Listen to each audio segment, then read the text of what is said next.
The title of this episode should be Back in Bed with Bree.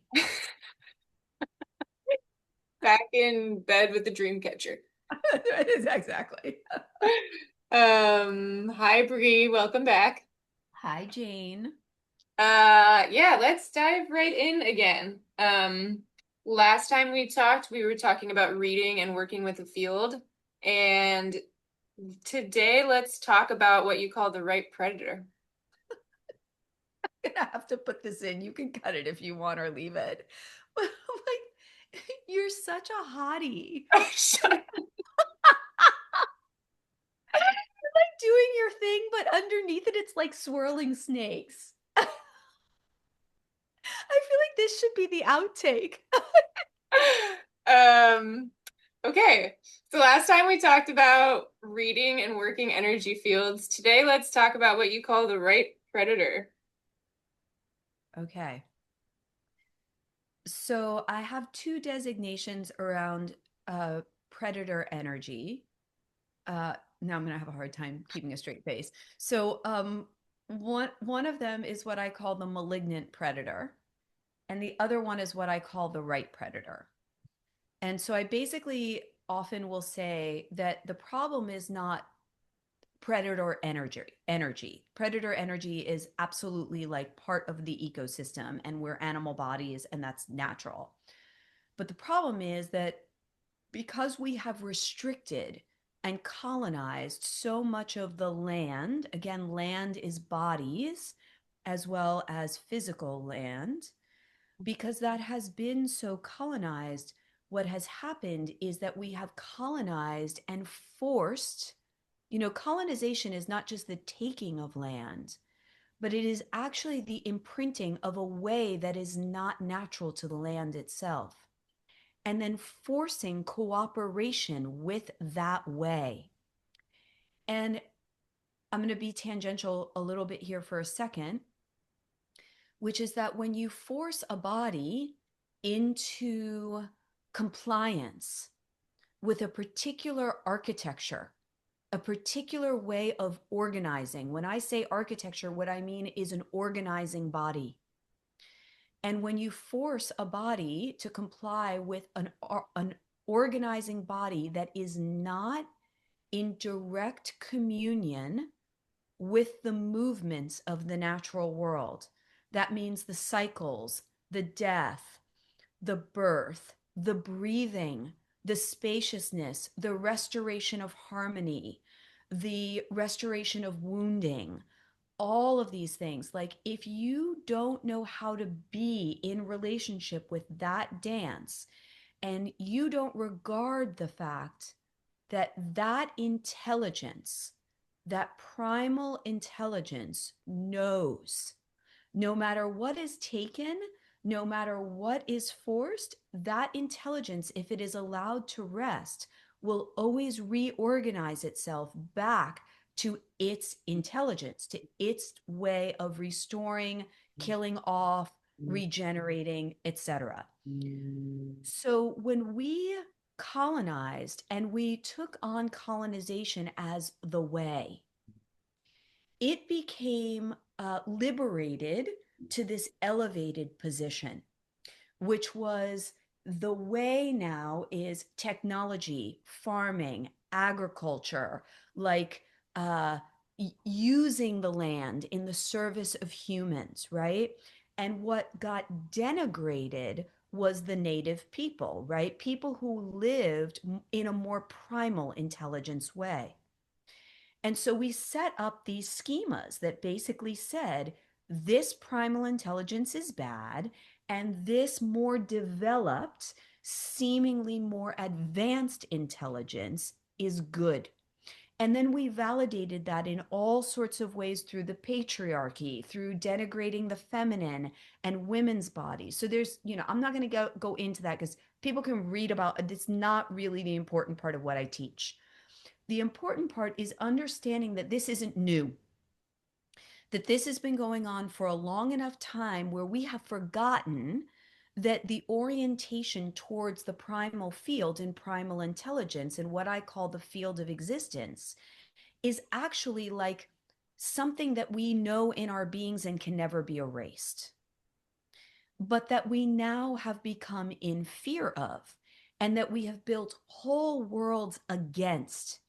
So if you are for that, you will in some ways live in scarcity and poverty, because in this world, that's not the currency, right? That's not the currency, even though obviously we're talking about it at a major crossroads right now, and it is going to be the currency right quick again, because there's going to be no other way except the recurring and the pulling back of some of those ways. But that's a whole other story again. So when we allowed this vastness of our ecosystem, which I call reality, consensus reality. We allowed that consensus reality to basically be colonized by this architecture or this order that put all of us in a position where we adopted this enslavement of our erotic force, this enslavement of our breath, of our expression, of our natural ways of being in relationship. And of course, that has been the eruption of mass illness like chronic conditions, addiction, chronic pain, depression, anxiety, divorce in some ways, um, just all of this denigration of, all connected to a massive inflammatory body. So we are essentially at a place now where inflammation is in the field of reality. And it has been in the field of reality for a very long time, but now we can no longer ignore it. And so one of the answers is that, oh, I was going to say this piece. When that colonization happened, the natural force of predation that keeps an ecosystem in checks and balances came out sideways. And it became this malignant form of predation, which is like rape of everything, right? So there's the hunting, the possessing, the taking without permission that everybody has experienced in their bodies, no matter what gender they are. If I had $1 for everybody who has said of all genders, when I was growing up, I felt completely possessed by my mother.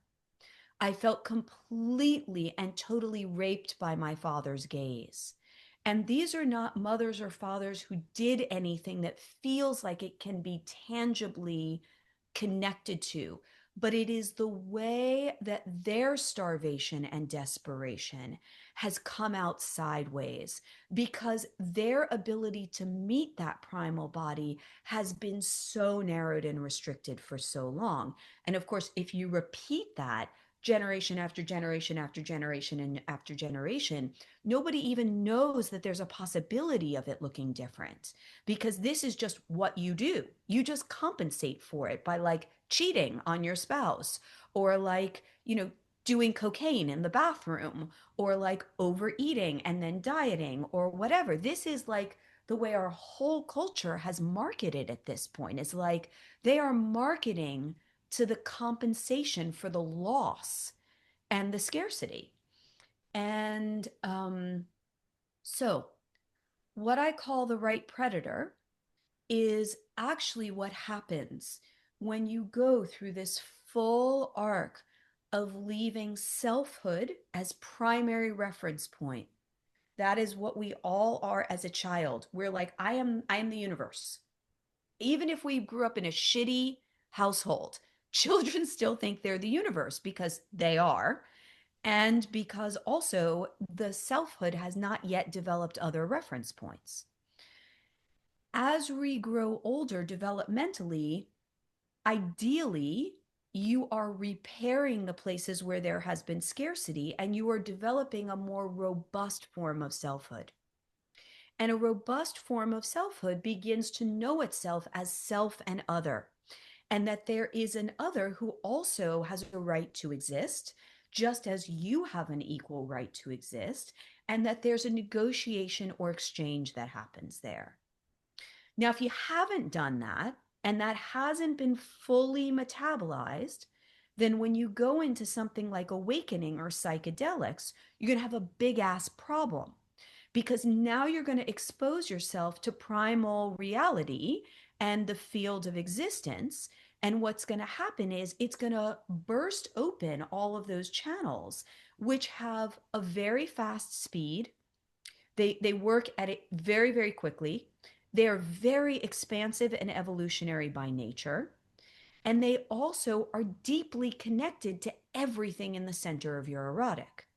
And so if you still are using your erotic to go sideways, you're not going to know what the hell to do when it starts telling you to go touch everybody's boobs. Because you're going to feel like, oh shit, there's something wrong with me. And so when you go through this full arc, which includes this developmental move from just self and other to the devotion actually to the primal body as the form of intelligence and the reference point for movement, organization, and choice. When you make that full arc, you are making it incorporating one form of predation to another. Right? So you would say on some level, you're going from victim to predator, but I don't like the word victim there. What I really like is the exposure to one form of predation, which is the malignant colonizing form of predation, to the form of predation that is actually the natural form of predation.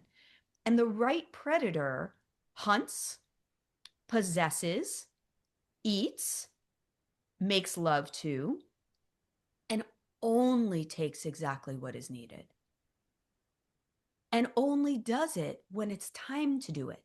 And it rests in between. It's not a 24/7 porn related predator, right? It doesn't have to keep getting off on itself to know its existence. It knows its existence. And so there's nothing to earn. It only literally gets up and moves when it is the time to move. And part of the problem that I believe we have in this world is that we are colonized by the malignant predator and we have very few of the right predator. And as a result, we're making this shift and the ecosystem is deeply out of balance.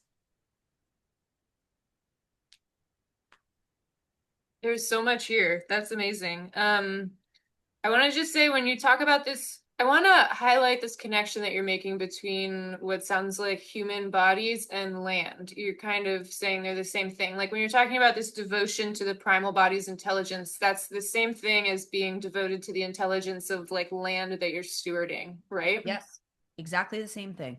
Because they all have their own natural order and intelligence that needs to be in relationship with and listened to and respected. Yes.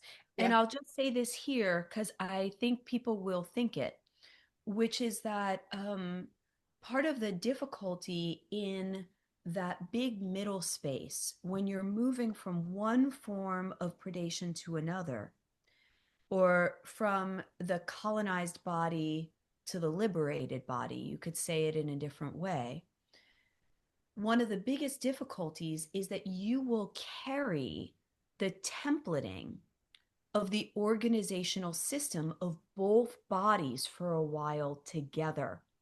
And you know how I talk about these two bodies and how to work those mechanics. That is the biggest part of my blueprinting that I teach that has tremendous value, which is that we're almost always sitting in these two bodies, but we don't know the nature of both of the bodies, and we don't understand how the organizational systems and the physics actually interact with each other as we're moving through that arc.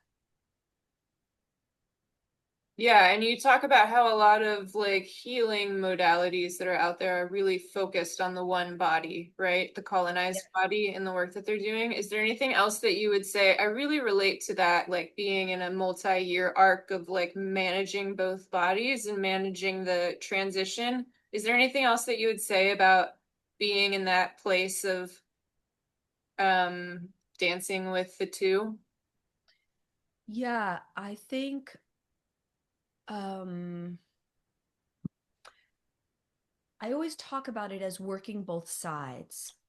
So in typical healing work, um, the majority of the information and the work is going towards healing what I call the adaptive body, which is again the body that has been actually the adaptive body is in response to the body that has been colonized. That's more accurate. So the adaptive body has all the symptoms. And so we focus a lot on working with the adaptive body, but we don't even almost all systems don't even really understand how to invite, coax, massage, meet the fields of existence. And so, what I have found in my experimentation around like speeding up healing, like speeding up protocol of restoration, is that you have to work these two bodies. And so, you need to be touching the existence field and really consciously taking instructions from it, like devoting to that, even when you don't have any money, even when it seems like it's not the right thing to do, even when you're too afraid. Because what's happening now is we're trying to ready the adaptive body for the existence field, and we're spending all our resources readying and readying and readying, and this thing is untouched. And if it was just touched in the right way, this shit would begin to fall off. And no one's talking about this way and how delicate that balance is, which is that also, if you push too hard here, this one will collapse because it's not ready. And so they are two forms of intelligence. This is two consciousnesses that you're working with here. And the really amazing thing is, they both think their existence. And so they both feel equally entitled to the fullness of their existence. And on some level, that's true. And it's also true that the adaptive body, or what I sometimes call the replication body, really is the way that existence monetizes. It's the way that existence interacts like this in our daily life, but is not really the root of existence itself. And to know the difference between them qualitatively as a body worker, you know what I mean? Or as a healer or as a field reader, the ability to have those mechanics, those blueprints, and the qualitative difference, it makes your efficiency incredible because there's nothing in the way. It's just like you're looking at it's just you're moving the thing along, and you're moving the thing along while still respecting the intelligence of the colonized body that needs time. That needs time. The existence field has no time. There is no time. Everything is happening at a quantum level, and it's all now. But this other body that has been invaded, it actually needs things like we were talking about last time. It needs to be fed, it needs to be touched, it needs to be visible, all of these things. But somehow we've confused these two bodies as one in our world. And what we've done is we've transposed what the existence field behaves like into the way the adaptive body's needs are. And we're leaving it out in the cold, and it is our biggest resource.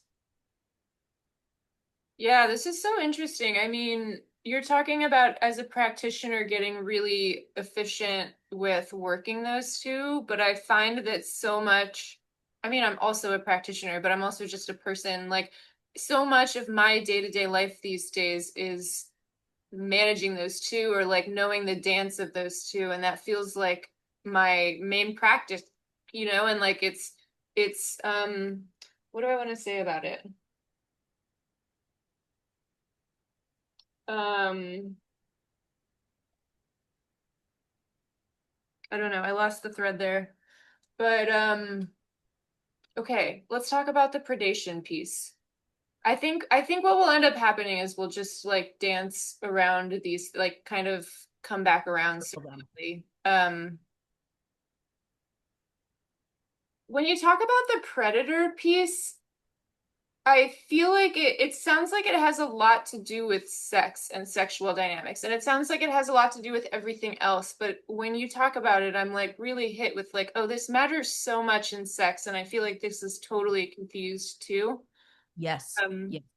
because there's so much malignant predation, and then there's so much like there's so many sexual dynamics where there's trying to do the right thing, like an absence of predation. And it's like, why is this not sexy? What happened? Yes, exactly. Exactly. That's like the trauma informed version. Yeah.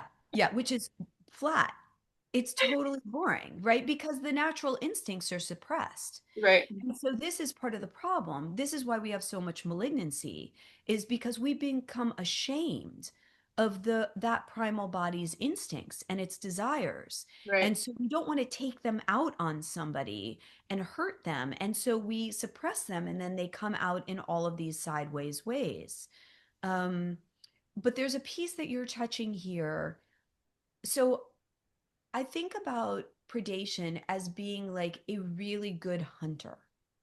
So cats are really good hunters, right? They can stay frozen in place, waiting until the right moment for a very long time. And like everything is online. Like there's total devotion to attention. And if the prey goes in the wrong direction, they back off, right? They're not going. There's no exposure until the exact right moment is there. You also don't hear them. It's very, very quiet. They're almost invisible. And so I think about this kind of right predator in two ways, which is that it deeply has to do with hunting down intimacy. And so, yes, that's sex, but to me, it's also what we talked about last time, which is like this neutral, clean, erotic.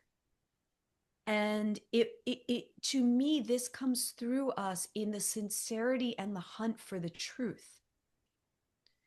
And it's like, doesn't accept the substitution as being like a good cat is not going to like accept, something that isn't actually the right prey as it will, but only if it's so starved, right? It will turn away from the wrong food in order to get the right food.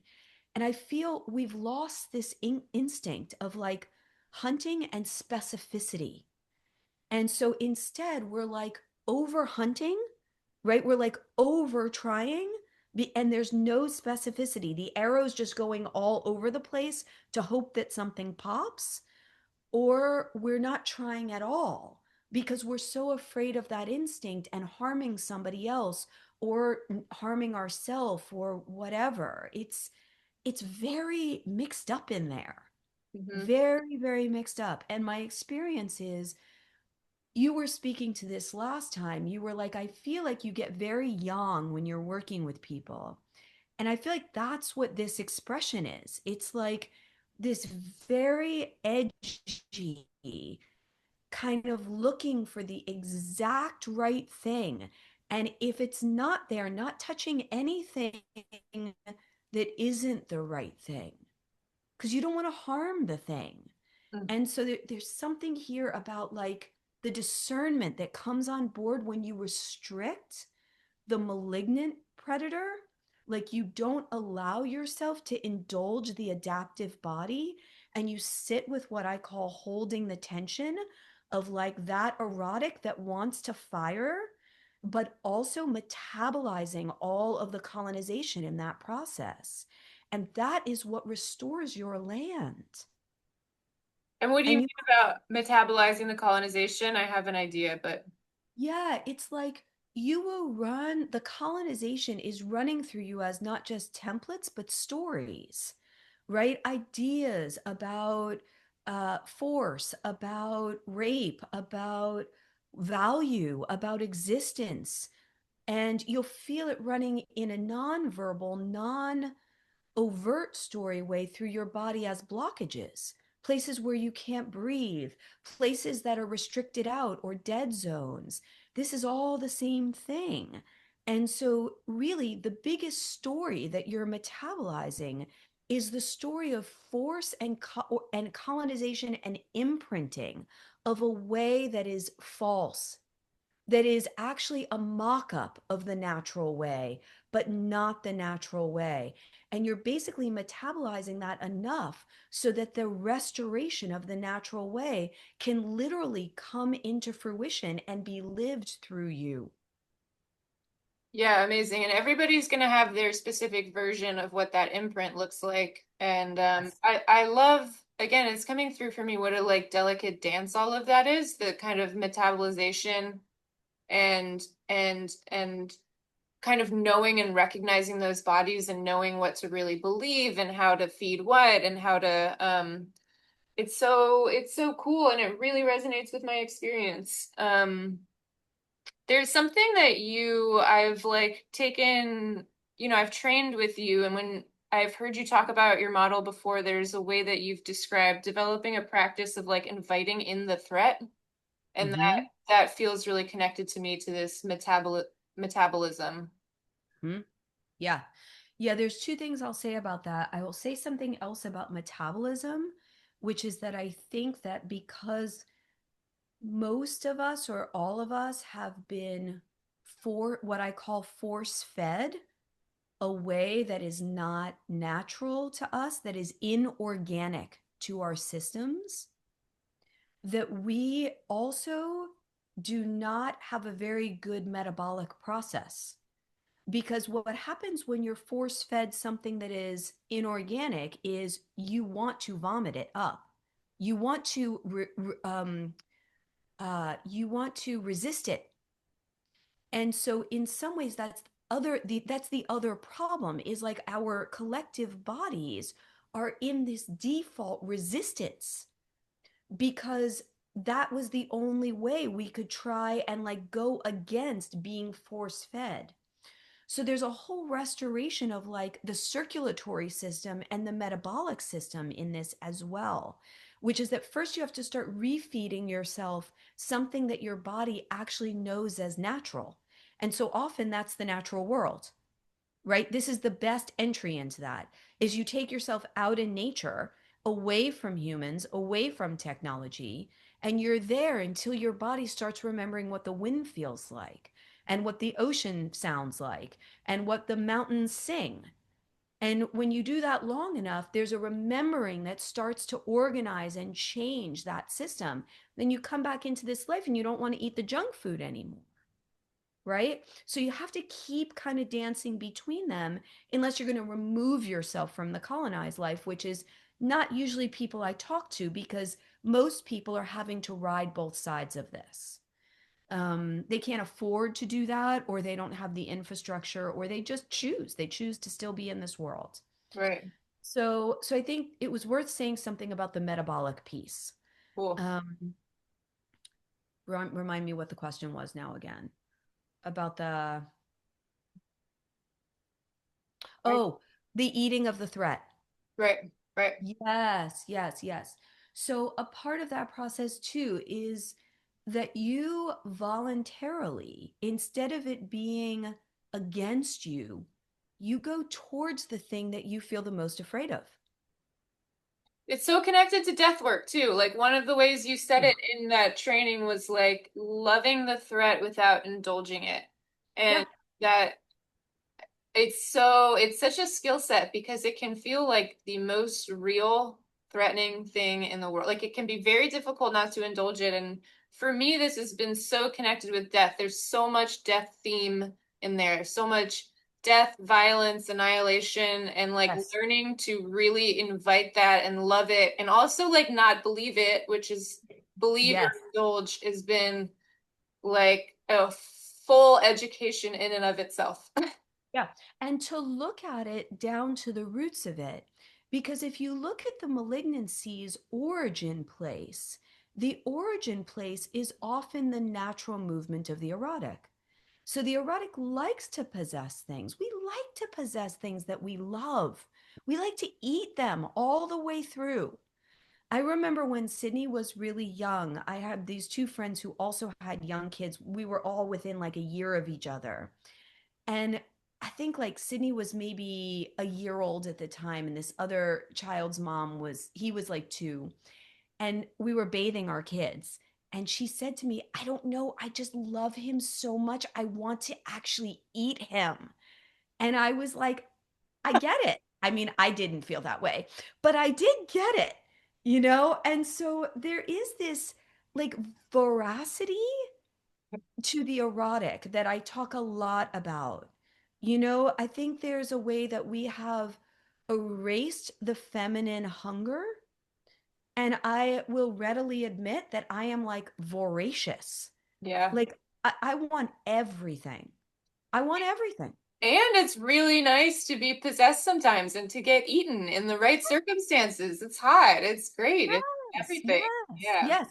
But it stops being nice and it stops being hot as soon as the malignant predator comes in. Right. It Right. literally shuts the entire light switch down Right. because what that is looking for is not healthy voraciousness. Right. What that's coming from is this deep starvation. And that is not for somebody else to fix in another. That is for the entity itself to metabolize. I love that distinction. That's so important. Yeah. And that's like I just see in social dynamics and like that's just constantly being passed around. Constantly. That's the currency. Um, Bree, what does predation have to do with love? Oy, yeah. Um, so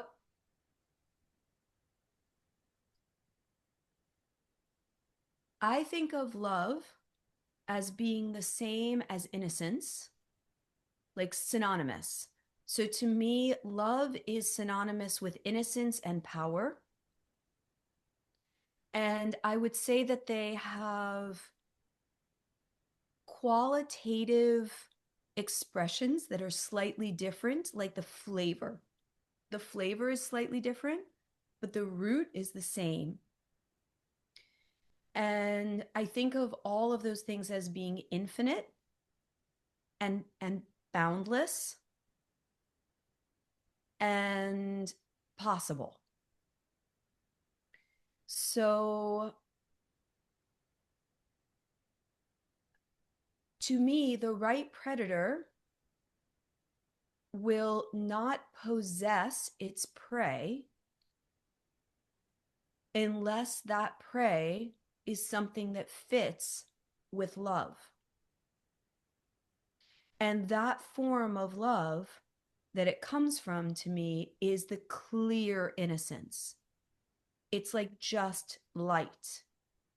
It may not appear light in its expression, but it is so undistorted that it is clear light, which is also a rainbow spectrum, obviously.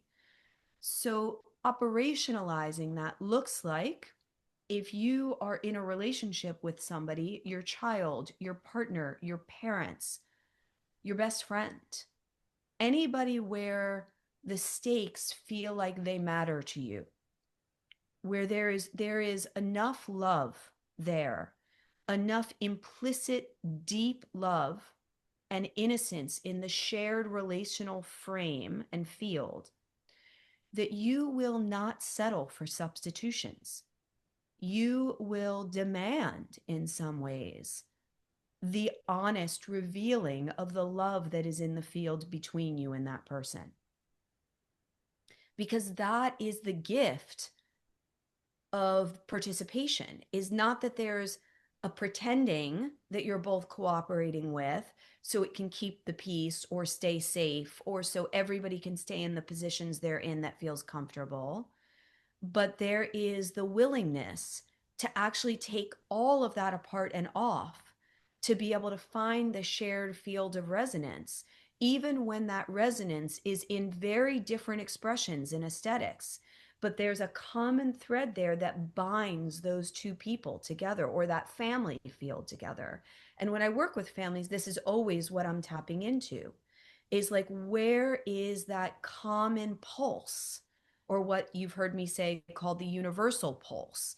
Where is that universal pulse? And where are the connection lines in the family field to that universal pulse?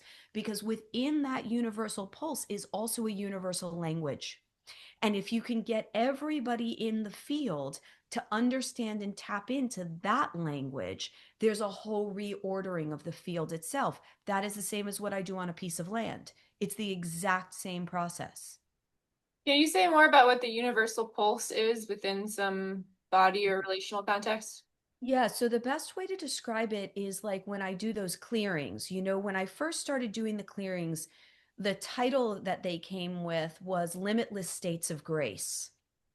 And then the next round of clearings that I did, which were less clearings and more organizing structures, were called the pulse. And so the pulse is basically where I tap in, and basically there's all of these pulses everywhere.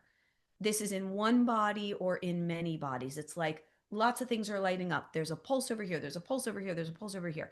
So I will scan all of those pulses and get deeper and quieter and retreat back into the field until essentially all of those pulses, which is a wide field like this, get narrowed back like this.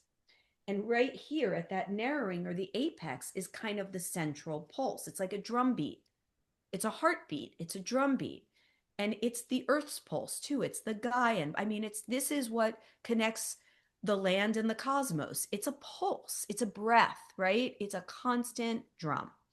And so once I find that, it will start to pull in every other body to coordinate around that metronome. And then everybody starts syncing to it. And when everything starts syncing to that metronome, basically there's a deeper trance state that takes place. Now, everybody, all the bodies are now deeply sinking into trance. And when that happens, now you can really infuse the field with like a lot of deep excavation and light at the same time, because it's like it's dormant. It's going into this kind of like deeper state of dormancy, rest. And so it has the capacity then to kind of like reorganize at this very, very almost unseen foundational level. That's fascinating. Does that have anything to do with the, okay, I keep thinking about it for a family system for some reason, this pulse that you're talking about. Would it have something to do with the belonging for that specific family? 100%. I love that question. I love that question. So in a family field, you have two or more forms of intimacy as currency. So one intimacy is the one that we know, like you and I as friends, right? There's a kind of currency of intimacy. Like you listen to me, I listen to you, your attention, my attention, our dance. But then there's what I call implicit intimacy. And implicit intimacy is implicit belonging. It's like no matter how much you fire your family members, there's an intimacy and a belonging with that family field. You were gestated in it. Like on a tangible level, you can't not belong to it. And your ancestors, you can't fire these things. And so uh, often I'll work with a family who has low relational intimacy, but can have very high implicit intimacy. And so the work with a family like that will look very different than a family that has very good relational intimacy, but shitty implicit intimacy. How can the implicit intimacy be shitty? It can be where there was like a lot of fracturing and trauma, but somebody has tried very hard to do the work.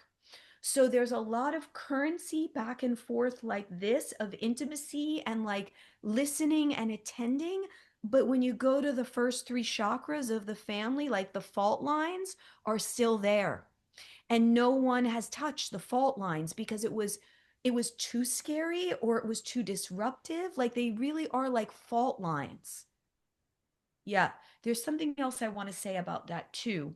I mean, I want to say this. When you do this kind of work with families, it is like the most beautiful thing ever. Like it really is something else. Because for people to remember and understand that intimacy, yeah, just like that existence is always there for you in those fields, even when the field is very compromised, that it's still there, there's resource there that we're trying to go without. So there was something else too, and now I can't remember what it is. Keep asking, let me see if it comes back. Well, there was something I think I interrupted you right when you were talking about working, how different it is to work with a family with high implicit intimacy versus low implicit intimacy. That Yeah, what did you ask before that? I don't know. No, it was me. I know, I got it. Okay. I got it. So exactly what I was saying, like you're working with this, yeah, this is it. In a family, you're working with this implicit intimacy, and then you're working with the relational intimacy. In an individual working my model, and you'll relate to this totally, you're working also two forms of existence. You're working the implicit primal existence, which is you can't not exist.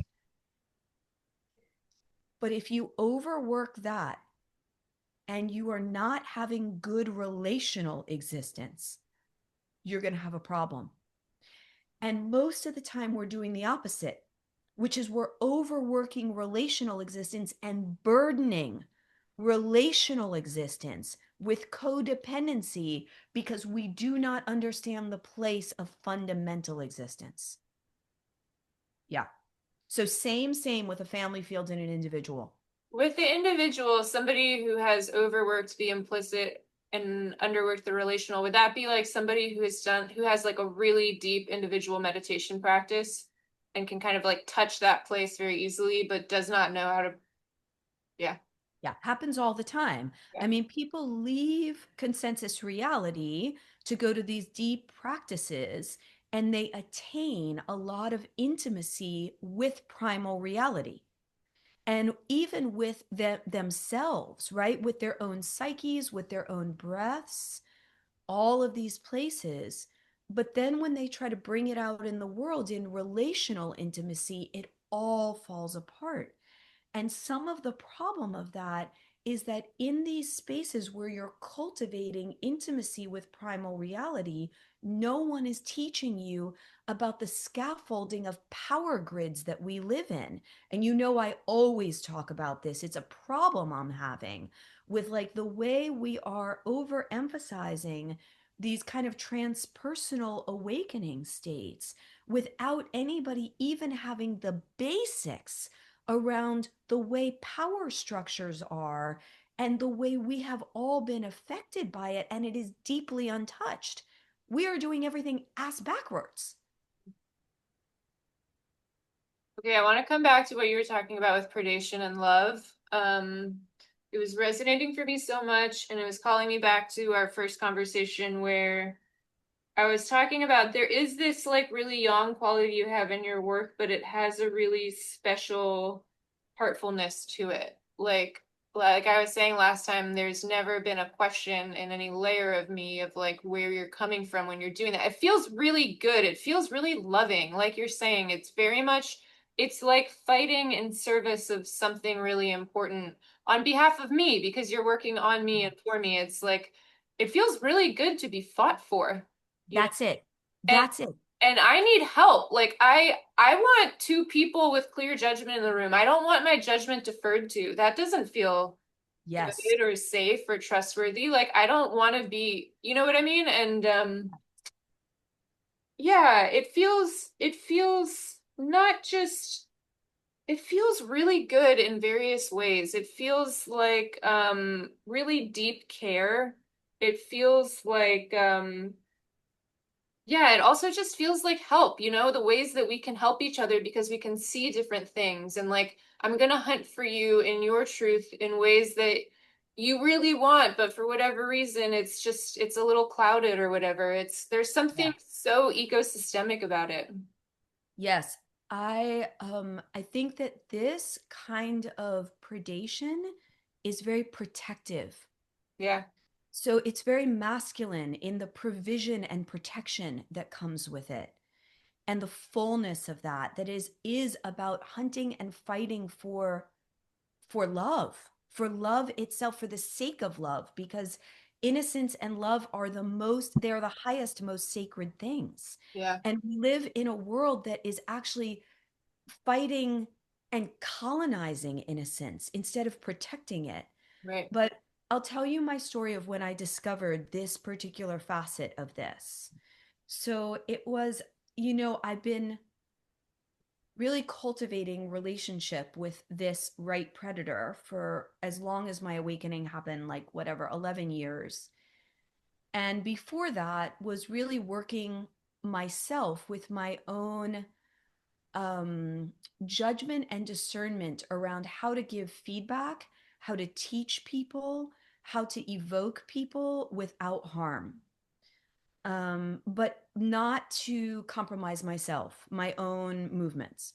So I think it was like maybe 9 months ago, 8 or 9 months ago, I was with a person that I was in relationship with at the time. And we were discussing like the energy of relationship. And I had this moment of realization in my time with them. And I said, you know, I have been hunting for you. And I don't settle for anything less than what I know is the real thing. And I have been hunting for myself. Like in the last 20 years of my life, I have been hunting for myself. And then when things got messy in my life, I started hunting to reclaim parts of myself. But I said to this person, my whole thing with you is that I am hunting for what is real. And for the first time, I realized I want somebody to be hunting for me. And it was the first time I ever realized that. And it was huge for me about the connection and intersectionality between love, the right predator, innocence, the sacred, being cherished, devotion, honesty. The apex was right there. And I was like, that's it. That's it. And it's what we all want. And when somebody hunts for you, you feel valued. Right, The deepest parts of you feel valued. You feel respected. You feel valued. You feel cherished. You feel worthwhile. And no one is doing anything in that thing that tells you anything about your psychology. right. And I just want to point that out because we think that value is developed in all these other ways. And I'm like, no, it's actually this. And that is such deep care and commitment. Yeah, I love that. It feels like the thing where trying to move away from the malignant predator and getting confused and losing predation in like modern relational practices and stuff, that feels like just accepting anything that anybody says ever and their truth in that moment and like being really delicate and soft around that. And that's like not actually it. And it doesn't land for me as loving or trustworthy or fun or exciting. And I am in a body that's like incredibly sensitive to force, right? Like maybe all bodies are on some level, but mine in particular. And it's so interesting to be with somebody who can do this predation really cleanly when that trust is there and I can feel where it's coming from. There's so much surrender that happens in response to that Yes. because I want it, because I want it. Of course, I want people doing that for me. Yes. Everybody wants to be able to put it fully down. Yeah. Oh my God. Everybody wants to be, and women especially, but men too.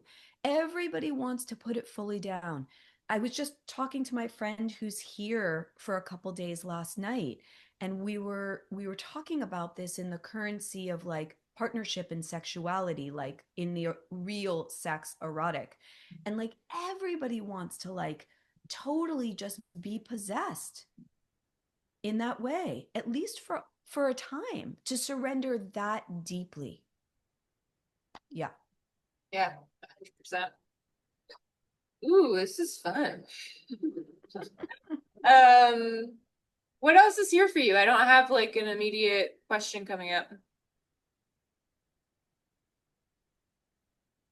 Hmm. Yeah, I think I wanted to say too, I was remembering this from this morning when I was texting you. I wanted to say that this form of love, this form of alchemy that I'm talking about, this process of alchemy, um, it it comes through the heart. And so it comes from the heart, the deep, deep heart, like the high heart, but it also comes through the heart as it moves. And so I think that because we have been force fed so much, the heart has kind of collapsed on itself, and the resonance of the heart and the responsiveness of the heart, which is really what is awaken innocence. You know, a child who is full of innocence, you hold up something shiny and they're just like going for it, right? Like the heart immediately sees the thing that it loves and it wants to possess that thing, and it wants to feel it, it wants to touch it, it wants to smell it. The whole being wants to receive it and take it in and know it as itself and as something separate from itself. This is how creation makes love to itself through us. That's what creation is actually doing as it is moving through us. It's just operationalizing through us as lovemaking. And so it's why I'm voracious, because there's so much creation here that it wants to know all of these things. And it doesn't have silly rules for like, I can have that, but not that, or there's not enough money for that. No, it doesn't abide by that. It just wants the thing. And when it wants it now. It doesn't want it in 3 weeks when I've earned a little more money. It wants it now. And in 3 weeks, it will want something different. And so, learning how to be responsive to that in a colonized society is an art of a particular form of a game. And you know, I talk about that game, that there's two games. There's like the written game and the unwritten game. And so, you know, you're dancing between these two games all the time. But if you haven't mastered the written game and understood its rules, you will not reveal the blank side of the board, which is the unwritten game. Once you have started to really metabolize and master the existing game board, and what I mean by that is not control the game board. So I just want to say that mastery is not possessing and controlling. It's actually beginning to collapse the ways that you have been completely owned by that board, freeing enough life force in that so that you can dance with the board through discernment and skill. And the development of relationship to the right predator arises in sequence to that. And then once enough of that has happened, it's like suddenly you realize, wait a second here, that's not the only board. There's this other board that is unwritten. And in that unwritten board, you get to begin to actually craft and sculpt reality. And so that comes kind of towards the later part of the arc. But unbeknownst to you, you're doing it already. You just don't have the view. And basically you're too narrowed to see what needs to be seen. And so this is not only a change of relationship to predation and primal body, but it's an opening of view and it's expansion of perception. And your place within that view changes. Your position within that view also changes. What do you mean about that part? Your position changing? Yeah, so I mean, you think at the beginning, it's kind of like you are here looking out. And what happens instead is that, in fact, the width becomes here. Do you know what I mean? Like your view becomes wider and you no longer see. It's like what people say when they go to the open ocean. They're like, I had that moment with the sky and the ocean, and I realized I'm just a speck of dust. It's like suddenly you realize you are not all of reality. But in fact, you are an incredible agent within the weaving of reality. And your ability to weave and write reality has always been possible, but you did not know and have the connection with yourself at that point to understand how to actualize that form of your power. And the only way that that power really actualizes in integrity is when you have the humility of having gone through all these other things, so that you realize that's shame is not humility. So you also have to digest all the shame that's been the stand in for humility. Because if you still have shame, you don't have right relationship to humility. And right relationship to humility is deeply upright and deeply devotional at the same time. And so, yeah, I love this. It feels really connected to the two bodies thing, the colonized body and the primal body, but it's like a slightly different facet of it that you're describing with this game thing, this yes, writing the rules and the like actual immense amount of agency that's here. yes, an immense amount of resource that's here. For a world that is so full of abundant resource, both natural and tangible, we have a lot of fucking currency here. How the hell is so much of our world living in utter scarcity? And particular forms of scarcity in deeply wealthy nations and other forms of scarcity in other nations. I mean, certainly the Western world is in unbelievable, horrific forms of erotic scarcity. I So mean, it's what is some terrible. of that resource that you're talking about that becomes available or it's noticed that it's available and it's there when that like viewpoint widens? Yeah. So I think a part of what happens is that the stories around scarcity and colonization and addiction start collapsing. And so what happens is you start sensing that there's more agency and possibility than you realized. So that's one. Two, you become devoted to the movement and the natural cycles of the erotic. And when that kind of like pulse is happening, the erotic will use anything it has at its disposal as resource. So it doesn't necessarily, like, you may not have the money to hire like a PR person for your business, let's say, but if you're like in devotion to the erotic, it's going to show up on some fashion. And it may not show up as money to pay somebody. It may show up as somebody who you do a trade with. It may show up as like your neighbor who actually needs you to pet sit, but that's what they do for a living. Like you begin to be open to receiving in forms of currency that you did not think were the way it was going to be done. And you realize that, in fact, the abundance has always been there, but the restriction and the leveraging of innocence and love to keep you in compliance has entrained your system into a way of seeing that has made it seem like nothing is there when everything is possible. Yeah, I love that. It sounds like what you're describing, it has a lot to do with intuition also and being quiet and sensitive enough to notice when your erotic is like, hey, go over there because there's a resource there.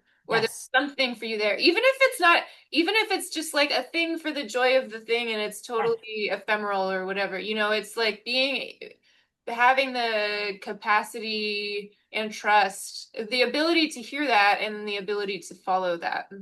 Yes. You have to be willing to like look dumb.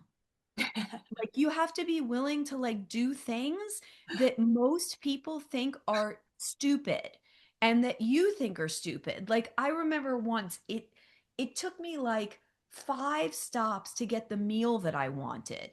You know, like I wanted something to eat and I was going to go drive myself to get something to eat and I my first inclination was like some and I get there and I'm like nope, that's not it. And I leave. And it's like an hour has gone by and I'm still like sampling the platter and none of it is hitting the note until finally, oddly, it was like the Panera drive-through is what I wound up with. But it was exactly what I wanted. And there was actually this sequence to the way I had moved through it that was unfolding different layers to allow me to, yeah, I mean, you just have to kind of trust the way it goes. I love that. I'm in this whole process right now of like learning how to step outside my comfort zone. It's like a certain kind of relational boldness that my erotic keeps taking me towards. It's just like asking strangers for things and like taking a lot of chances, and it's so new and like intensely, it's so fine every time I do it, but it's so new for my body to like not just learn how to do that, but be looking for that all the time. It's so funny. It's still with me. It's not as much as it used to be. But after like my awakening for like years, I was so disinhibited. Like literally so disinhibited. And it, I mean, probably like I don't even think I've gotten very much inhibition back. Like I became so disinhibited that like if a guy was over there and I needed to, I'm just charging up to him. You know what I mean? Like, hey, blah blah blah blah blah blah blah blah blah, you know. And it's like, oh but wait, I'm in the middle of traffic and I have a flat tire and I'm like, oh yeah, let me just take off this shirt, you know. Like it's just whatever is necessary in that moment. I don't even care. I Uh-huh. mean, that's how I show up and my hair is not washed, you know what I mean? Like I just figure that whatever is arranging itself, I'm still showing up to life. Yeah. And I think that's the thing is like I might look a hot mess, but I'm like showing up to life because that's the thing that feels like it's showing up for me. I love that. I love that. I heard a movie director that I like. He was talking about this movie that he made, and I can't believe I don't remember the name. It's about a teen. Oh, I think it's Margaret. It's about this teenage girl, and it's a couple years of her life. And he was talking about her in the Q&A afterward, and he was like, "Yeah, she's out there swinging, and that's what I love about her." And that phrase just really stuck with me. You know, like you're out there swinging, and that's what matters. It's the full engagement. hmm Hmm. There was one other thing I wanted to say about this like predation and love and heart piece, and it's just that like something that keeps coming to me in a deeper and deeper way is like how fierce actual love is. Like Yeah. real love is Yes. not often not soft. It is often not this idea that we have of this like maternal woman who is just gonna like hold you in her arm. Like it's so fucking fierce. And Yeah. that is, I don't know. I guess that's all I have to say about it. Yes. Yes. I love that. Yes. It's so true. We really have mistaken what love is. And it really is fierce. It's warrior. It's got that absolute, like, devotional warrior quality to it. And I think that one of the biggest betrayals that we have committed towards love is that when that fierceness is there, we turn away from it. We don't honor it. We don't honor it in somebody else. We don't honor it in ourselves. We don't honor it by making war with it. Like when people are defending their land and then we forcibly take it, like that is bad rape. That is the rape of the sacred itself. And that to me is the inflammation we're in. That is the giant oozing wound like on a large collective scale, is that we are all weeping from the rape of the sacred, and that it is so hard to repair that Mm. because there's a mistrust that develops from that. Like, again, the signals get all crossed. Yeah, that feels connected to me what you were saying of how much time the adaptive body needs, and the refeeding is like the restoration of trust is not simple and it's not fast. No, no, but it is deeply sped up when the other party, whatever that is, when the other party comes to the table naked. And so there's something about the humility and sincerity that does a very rapid job at creating repair in a way that all the other stuff that we teach people to do leaves that out and actually just keeps the existence non existence dynamic going. Mm. Mm-hmm. Mm-hmm. Yeah. Yeah, it feels like um this humility piece that you've been talking about today and we were talking about last time, this respect for the like often unmanageable quality of life, or like the chaos that we don't fully understand but need to respect. Yeah. Yeah. Yeah. It's trusting. This feels really complete to me. Is there anything else that's here for you? No, it feels good to me too. Yeah, it feels good. It feels like a great follow-up to what we did. Like, I feel like Yes. this is going to operationalize so much of what that was. Awesome. And together, these two interviews feel like they're a whole teaching. I know. I know. There's so Like, much more that we didn't touch too. Like I can just feel the like meat of the thing in the middle, and we like, yeah, there's so much here. yeah, really, really good. I'm really grateful. Yeah, yeah, I me think it's going to be a great advertisement for the work. cool.